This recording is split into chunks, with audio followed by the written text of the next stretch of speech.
You think you know tech companies. You probably think you know how they scale, right? Well, forget everything you think you know. What you're about to see isn't just another story about gadgets. This is a completely different game. Right, let's get straight into it. This is not about vacuum cleaners. It's not about shiny new appliances. This is about a company from Chile that figured out the real currency of modern life isn't features or specs, it's tranquility. It's peace of mind. So, over the next few minutes, we're going to deconstruct the entire 10-year vision of Osoji Robotics. We're going to peel back the layers and really understand how they are planning to reinvent the relationship between technology, our time, and maybe even our purpose. So what is Osoji really building? I mean, if it's not just robots, what on earth is the product they're trying to sell to the world? And there it is. Their vision has nothing to do with selling you a piece of hardware. It's about creating a brand new operating system for your life, and it starts in your home. They call it the Osoji OS. And that, right there, is a fundamental shift in thinking. But here's the thing.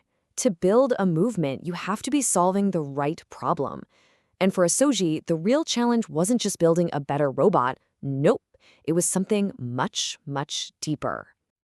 You know, the strategist Richard Rumelt has a name for this. He calls it the Crux. It's that one critical, pivotal challenge that, once you solve it, everything else just clicks into place. It's the linchpin that holds the entire problem together. This slide is so important because it reveals the strategic pivot. Osoji realized that competing on hardware against giants was a race to the bottom. It was a game they just couldn't win. But the battle for peace of mind, for actual domestic harmony, that was a fight they knew they could absolutely dominate. Okay, so this is the crucial point. How do you build a business that actually delivers purpose? Well, Osoji's answer isn't a feature on an app. It's a powerful metaphor that guides every single decision they make. They completely reframe the idea of a home. It's no longer this place of endless chores and stress. It becomes a temple. Just think about that for a second. A sacred space that's designed not just to house you, but to serve you, to teach you, and to elevate your entire life. This isn't just clever marketing. It's the cultural code at the very heart of their strategy.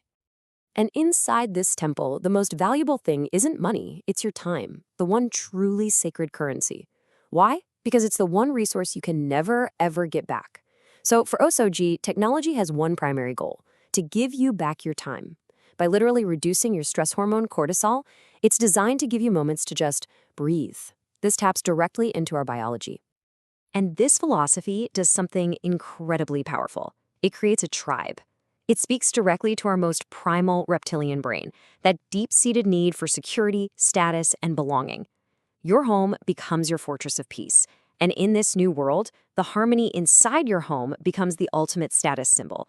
You're not just buying a product, you're joining a community built on shared values. And this just nails their core promise. It's not a transaction for a machine. It's a total transformation of your daily life. They're not selling you cleaning, they're selling you back your life. Okay, so how do you turn a vision this big into an actual reality? Because a vision is worthless without a practical, step-by-step roadmap. Let's take a look at Osoji's. You see, their growth is mapped out across 3 really distinct horizons, and each one builds perfectly on the last. It starts small by solving a single problem. Then it expands to create an entire economy. And finally, it explodes into a global movement. Just look at the sheer ambition here. They go from guaranteeing clean floors to creating a peer-to-peer marketplace, a subscription service, even an educational academy. And the final step? A global economy where people can literally trade saved time as a new kind of currency. This isn't a business plan. They're building a new world. So how in the world do you actually execute a plan this big? How do you turn a vision into action?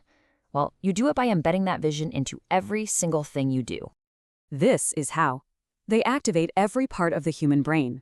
They speak to our biological need for less stress. They speak to our reptilian need for security and status. And they speak to our cultural need for rituals.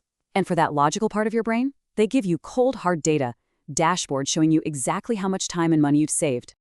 And check out their internal principles for the next 18 months. These are not just corporate values stuck on a wall somewhere. These are battle cries. Build a movement, not a mailing list. Every failure is repaired with gold.